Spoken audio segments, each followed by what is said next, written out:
कुछ important history के question लेकर हम आए हैं जो आगे आपके SSC exam, CGL, CHSL, GD MTS, IBPS, UPSC, BPSC, BSC, सचिवालय जो आ रखा है, सभी एग्जाम को मद्देनजर रखते हुए ये आपके बहुत लाभदायक हो सकते हैं। तो चलिए शुरू करते हैं। और ये रहा पहला क्वेश्चन। उत्तर गुप्त युग में जो विश्वविद्यालय प्रसिद्ध हो गया था, उत्तर गुप्त युग में कौन सा विश्वविद्यालय था जो प्रसिद्ध हो गया था? कांची, तक्षशिला, नालंदा, पल्लवी। आप लोग आंसर देंगे। तो इसका सही आंसर है नालंदा। नालंदा विश्वविद्यालय उत्तर गुप्त युग में क्या था? फेमस हो गया था। Next question. भारतीय नेपोलियन की उपाधि किसे दी गई है? यहाँ थोड़ा हटिया अलग अलग हो गया। किसे दी गई है? भारतीय नेपोलियन, भारत का नेपोलियन किसे कहा जाता है? चंद्रगुप्त मौर्य, समुद्रगुप्त, चंद्रगुप्त प्रथम, हर्षवर्धन। तो इसका सही आंसर है बी, समुद्रगुप्त। ये तो इजी क्वेश्चन है बट ये बहुत एग्जाम में आ चुका है। नेक्स्ट। आयुर्वेद के वैद्य चिकित्सा भगवान से मानते हैं? सुश्रुत, च्यवनप्राश, धन्वंतरी, चरक।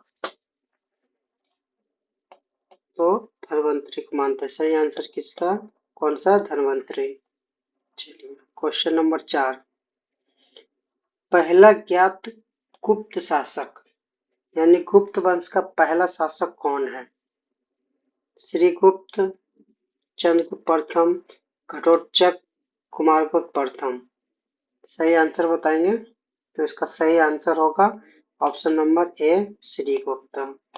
गुप्त वंश के पहला शासक कौन थे? ज्ञात शासक श्रीगुप्त। रोमन साम्राज्य के साथ भारत का व्यापार रोम पर किसके द्वारा आक्रमण के साथ समाप्त हो गया? जो रोमन साम्राज्य के साथ भारत का व्यापार था, रोम पर किसके द्वारा आक्रमण के साथ समाप्त हो गया?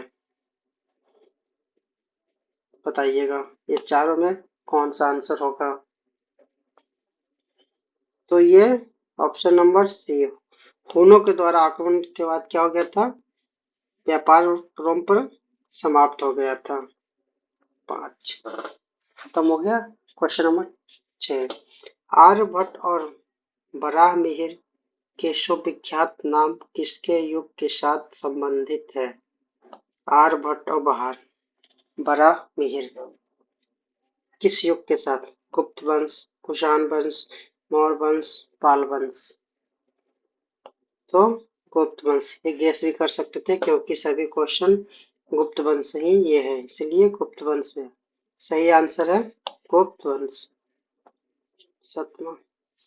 इलाहाबाद के स्तंभ में किसकी उपलब्धियां उत्कीर्ण है? बताएंगे। चंद्रगुप्त मौर्य, समुद्रगुप्त, विक्रमादित्य, स्कंदगुप्त। इलाहाबाद के स्तंभ में, तो इसका सही आंसर है समुद्रगुप्त। Next question.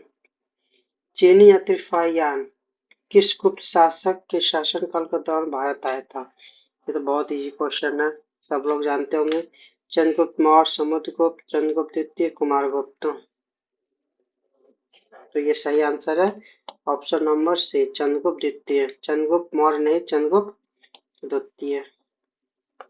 9 नंबर। गुप्त शासकों के बारे में निम्न में से कौन सा कथन सही नहीं है? इस नहीं, असत्य पे जरूर ध्यान देंगे, क्वेश्चन ध्यान से पढ़ेंगे। तो इसका कौन सा आंसर होगा? उन्होंने मुख्यतः उत्तर तथा मध्य भारत के भागों पर शासन किया। राजपद वंशागत था और सिंहासन सदा सबसे बड़े पुत्र को मिला था। तो इसका सही आंसर ऑप्शन नंबर बी। थोड़ा टाइपिंग में सट के हो गया, हिंदी टाइपिंग थोड़ा सा मुश्किल हो रहा था, इसलिए इसको ध्यान से थोड़ा पढ़ लीजिएगा। सही आंसर है ऑप्शन नंबर बी। 10। कवि कालिदास किसके राज कवि थे? बताएंगे। चंद्रगुप्त मौर्य, समुद्रगुप्त, चंद्रगुप्त द्वितीय, कुमारगुप्त। इसका सही आंसर है ऑप्शन नंबर सी, चंद्रगुप्त द्वितीय। गुप्त युग का प्रवर्तक कौन था? घटोत्कच, श्रीगुप्त, चंद्रगुप्त प्रथम, समुद्रगुप्त। प्रवर्तक कौन था? गुप्त युग का प्रवर्तक कौन था?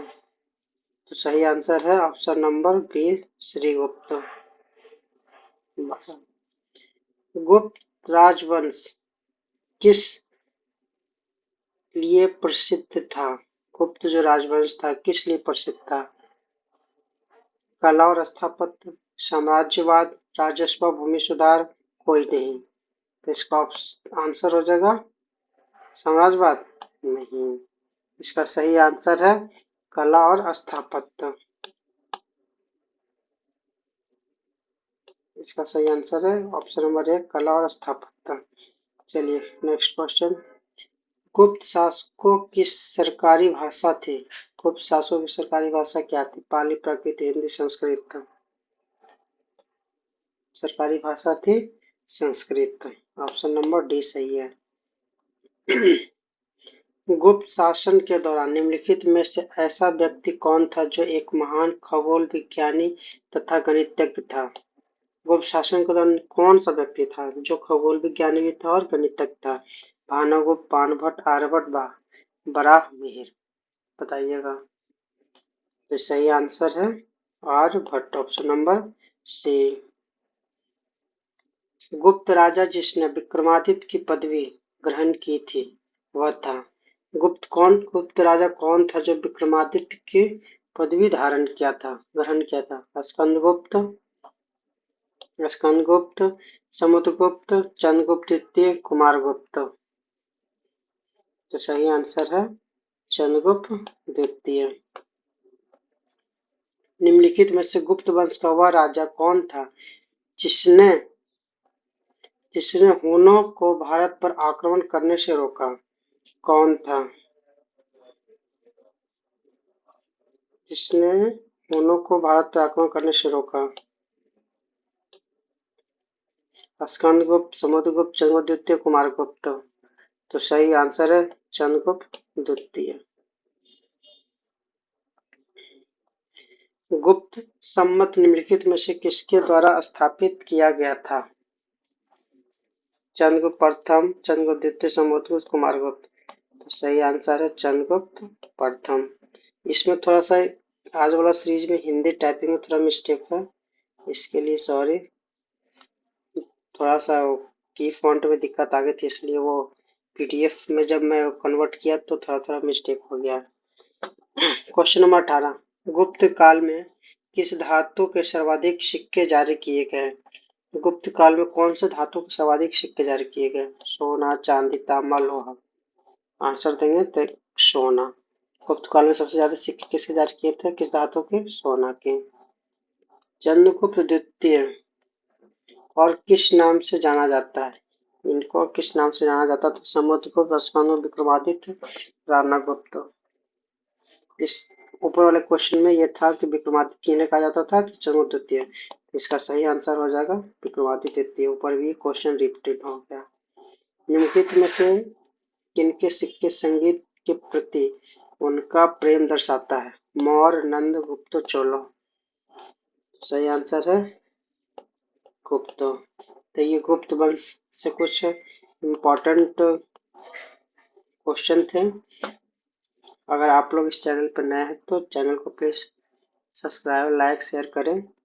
और इस सीरीज में थोड़ा हिंदी टाइपिंग थोड़ा इशू आ गई था, उसके लिए सॉरी। नेक्स्ट सीरीज में फिर से मिलते हैं, तब तक के लिए बाय।